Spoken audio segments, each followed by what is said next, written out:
নমস্কাৰ বন্ধু বান্ধৱীসকল, পুনৰ আৰু এটা নতুন ভিডিঅ'লৈ আপোনাক বহুত বহুত স্বাগতম জনালোঁ। কৃষ্ণকান্ত সন্দিকৈ ৰাজ্যিক মুক্ত বিশ্ববিদ্যালয়ৰ অধীনত বেচেলাৰ ফাৰ্ষ্ট ছেমিষ্টাৰ আৰু মাষ্টাৰ ডিগ্ৰীৰ ফাৰ্ষ্ট ছেমিষ্টাৰৰ যিসকল বন্ধু বান্ধৱীয়ে 2021 বৰ্ষত নামভৰ্তি কৰিছিল, এপ্ৰিল মাহত যিটো পৰীক্ষা হ'বলৈ গৈ আছে, এই এক্সামটো দিব পাৰিব নে নাই, এক্সামটোত এপিয়াৰ হ'ব পাৰিব নে নাই, বহুতো বন্ধু বান্ধৱীৰ মাজত এইটো এটা সমস্যাৰ সৃষ্টি হৈছে। গতিকে আজিৰ ভিডিঅ'টোত কোনসকলে এপ্ৰিল মাহত হ'বলগীয়া মাষ্টাৰ ডিগ্ৰীৰ ফাৰ্ষ্ট ছেমিষ্টাৰৰ এক্সাম আৰু বেচেলাৰ ডিগ্ৰীৰ ফাৰ্ষ্ট ছেমিষ্টাৰ এক্সামটো এপিয়াৰ হ'ব পাৰিব, দিব পাৰিব, কেনেকৈ আপুনি কনফাৰ্ম হ'ব, আজি ইয়াৰ লগত আলোচনা কৰিম।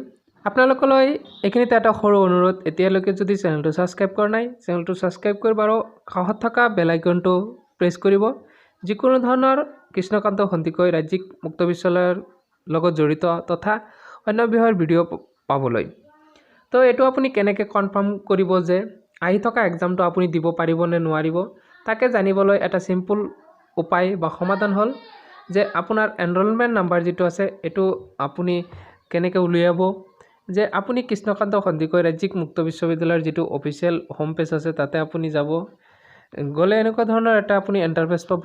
ইণ্টাৰফেচ পোৱাৰ পিছত ইয়াত আপুনি দেখা পাব কি হৈ আছে, য়েলো হৈ আছে, এইটো য়েলো নিউ বুলি দেখুৱাই আছে, তাত দিব। তাত দেখা পাব যে আপুনি examination roll number for new learners, ইয়াত আপুনি বা তলত আপুনি আহিলে ইয়াতো আপুনি যিটো নটিফিকেশ্যন আছে ইম্পৰ্টেণ্ট লিংকছ ইয়াতো পাব আপুনি, যে ইয়াতো আছে examination roll number for new learners. যে তাৰপিছত ইয়াত আপুনি কি কৰিব, ইয়াত আপুনি ক্লিক কৰিব। ক্লিক কৰাৰ পিছত আপোনাক এটা PDF ডাউনলোড কৰিব দিব। PDFটো ডাউনলোড হৈ লগালৈকে আপুনি ৱেইট কৰিব। তাৰপিছত আপুনি অ'পেন কৰিব। অ'পেন কৰাৰ পিছত ইয়াত আপুনি দেখা পাব যে কি ইয়াত এনৰলমেণ্ট নাম্বাৰৰ সৈতে কি আছে, নাম দেখা পাইছে বা ৰেজিষ্ট্ৰেশ্যন নাম্বাৰৰ সৈতে। ইয়াত আপুনি নিজৰ নামটো যদি বিচাৰি পায় তেতিয়াহ'লে আপুনি এক্সামটো এপিয়াৰ হ'ব পাৰিব, এক্সাম দিব পাৰিব।